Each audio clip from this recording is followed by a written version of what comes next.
Jason Voorhees is officially back. We're getting a new movie, a new game, and an Angry Orchard commercial that honestly looks pretty good. How's it going, everyone? As always, my name is Jimmy Champagne. Welcome back to this channel. I said last year when I launched Real Ones, if there was any news that got me excited, I would be back here talking about it. I'm living up to my end of the deal, so hopefully you guys show up to watch this video. That would be awesome.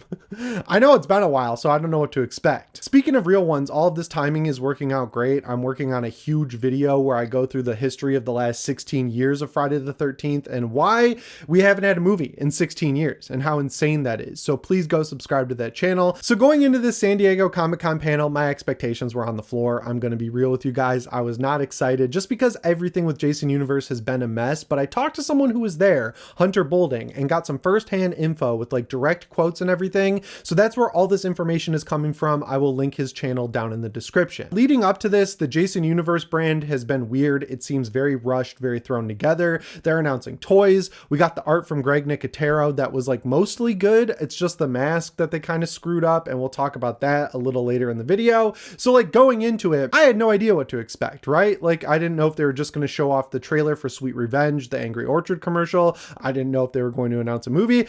They did more than I expected. That's the whole point of what I'm trying to say. So I'll just go through it thing by thing. I'll start out with what we actually saw, which is the mask. The mask is almost there. I think a lot of people, specifically in the fan film community, are really tearing this mask a new one. But if you look at it, it's like almost there. It just needs some minor tweaks to really get it to where it should be. The way I can best describe what it looks like to me is that it looks like Jason's mask, you know, like it looks like it was conceived to be Jason Voorhees' iconic mask, but without it actually showing up in a movie. Whereas the actual mask that he wears in the movies is like a hockey mask that he picked up off the ground. So like it just looks too over designed. Also, I think it's interesting that they put the 13 holes on it. You know, you get the 13 reference. It just looks weird with the one single dot kind of standing off on its own. And of course, the biggest issue with it is the square eyes that are sort of turned down in a mean look.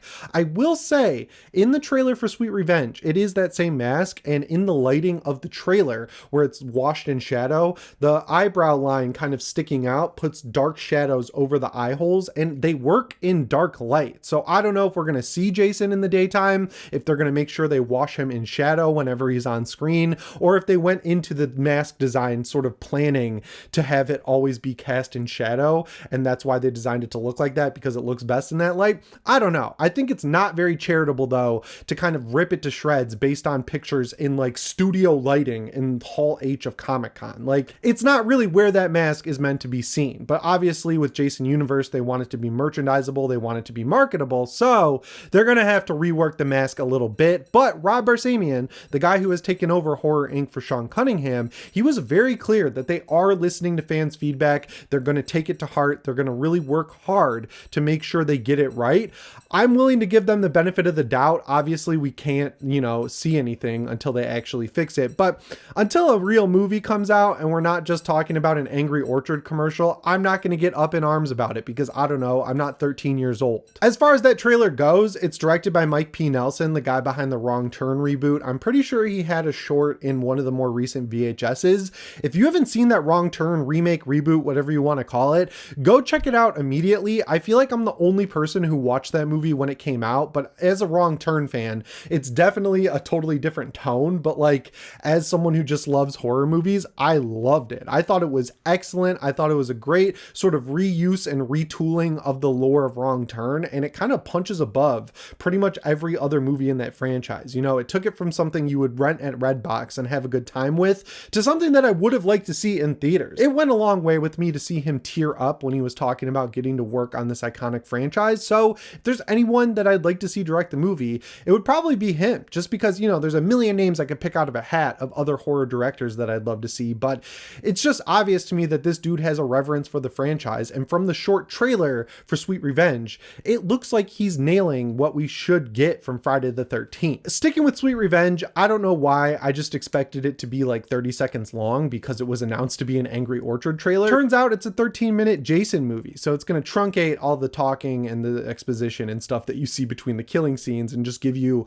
all filler. All killer? No. So it's going to truncate all the talking and stuff that you see between all the action scenes in a Friday the 13th movie. It's all killer, no filler. Literally. Who knows how far they're going to push that Angry Orchard partnership? I saw someone take a bite out of an apple, but like if they keep it at that level, I don't think it's that big of a deal because overall, looked really good. Shot well, the action looked great. I saw Jason standing over a guy with a door on him. That looked really visceral and raw. Of course, there was that classic shot of Jason flying out of the lake and grabbing the protagonist from behind on a canoe. You got to do some callbacks if you're bringing Jason back in 2025. I mean, it's a trailer for a short film, so I'm not going to act like it was this big, amazing thing, but first time we're seeing official Jason in 16 years.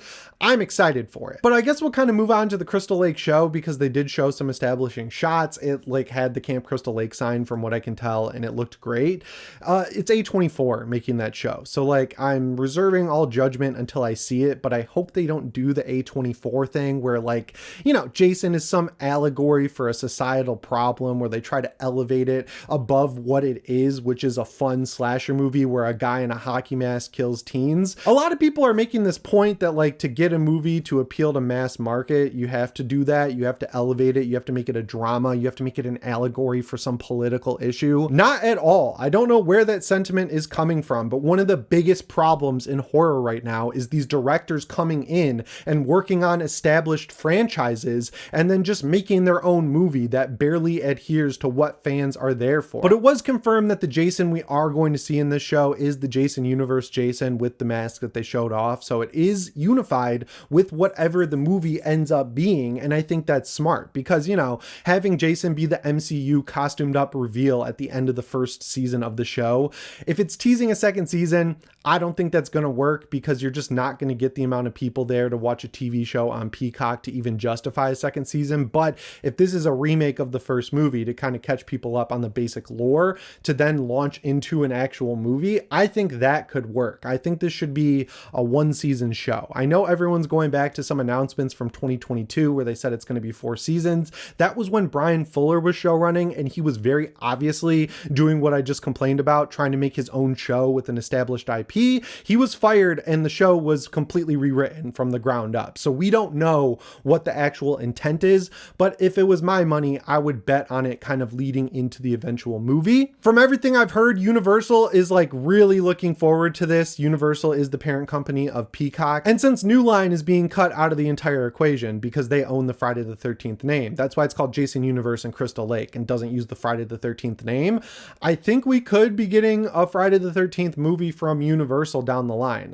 When Barsamian was talking about it, he said he didn't want to reveal or get ahead of his partners, and he looked right at the guy from Atomic Monster. So that kind of means Blumhouse would be involved. I know everyone's kind of sick of Blumhouse. I am too, but like, I'm curious to see what James Wan can bring to the table if he's working with Blumhouse. So like, I don't have any official knowledge of this, but I feel pretty certain that it's Universal and Atomic Monster who are running the show with this eventual new movie, and that's exciting to me. I love James Wan. I'm always going to go to bat for him. Him teaming up with Jason Blum does not reduce his cash in my mind in any way. Like, he's awesome. He's a great producer. He's a great director. I think he deserves all the credit in the world. And I was going to say benefit of the doubt, but like, I don't need to give him the benefit of the doubt. He's James Wan. I guess the last thing to cover is the game. Unfortunately, they just announced that a new game is coming. There's no word on if it's like a revival of what Gun Media is doing. I do have some knowledge from sources that Gun Media is not working on Friday at this point. They have a couple other games in the works from other IP, some original, some existing. So I don't think they're going to be the ones doing it regardless. And just based on how Texas Chainsaw Massacre went down, that might actually excite some people to hear that they're not working on it. I love them, but like, I saw the reaction to that game and I didn't put enough time into it to really have an opinion. I'd love to see Saber Interactive work on it. If you don't know who they are, they're the ones doing Hellraiser Revival. Excellent looking game. I mean, that's everything I could want from a Hellraiser game. They are behind the Evil Dead game that was quickly abandoned. I'm going to give them a pass on that because they also put out my game of the year last year, Space Marine 2. I'd love to see them work on it. I don't know what Elphonic is doing. I don't know what this game is, but if this Hellraiser game does turn out good, I'd love to see this game be a single player game in the style of like Resident Evil 7, which is exactly what the Hellraiser game looks like. I think people are just getting really sick of these IP based multiplayer games because no matter what, you can put as much time, energy, and money into new content as you want. They just die too quickly. You know, like the player base is not there, especially with Dead by Daylight still dominating the entire asynchronous multiplayer space. I think people are just generally sick of that whole genre of horror games. So like if they are going to do a Friday the 13th game or a Jason Universe game, let's make it single player and just give fans what they want. So yeah, that pretty much covers everything at the panel. I know it's been 16 years, right? And everyone's excited for a new movie. They want to see it. They're excited for Crystal Lake. Cut them some slack. They're having a whole turnover of the entire IP. So even though we've waited 16 years, on the movie side, the business side, it's effectively like starting from scratch. You know, even though they are using an existing IP, they're really starting over and rebuilding from the ground up after the fallout of the lawsuit. I'm happy to just wait and let them get it right, honestly. I don't want stuff to be rushed like the whole formation of the Jason Universe brand, because they've been clearly not really getting good feedback on a lot of that stuff. So let's give them some time, let them get all their ducks in a row, and then hopefully once all of that is figured out, we get some good movies, games, and everything else produced by this company. It seems like that's what they're really working on. They were very clear during the whole panel that they are working very hard, they're doing their best, and they're going to do right by fans, which is what I wanted to hear. I like Mike P. Nelson. Barsamian seems much cooler than Sean Cunningham. I like that. No word on what Victor Miller's doing. It seems like he just wants to recoup some of the money he spent on the lawsuit, so he's playing nice with them for now. So yeah, if you're still here, first of all, thank you. Thanks for showing up for this video and watching till the end. That's amazing of you. What have I been doing for the past year? Well, I've been filming videos right here in my basement. I'm still working on my channel, Real Ones. It's going to be a channel for bigger documentary style videos. I'm reworking the whole Patreon. I'm reworking the whole focus. I made it way too rigid and I kind of ran out of ideas and I wasn't having fun. So I've been writing new scripts for the past 6 months and I'm working very hard on getting those videos done so I can start posting them again.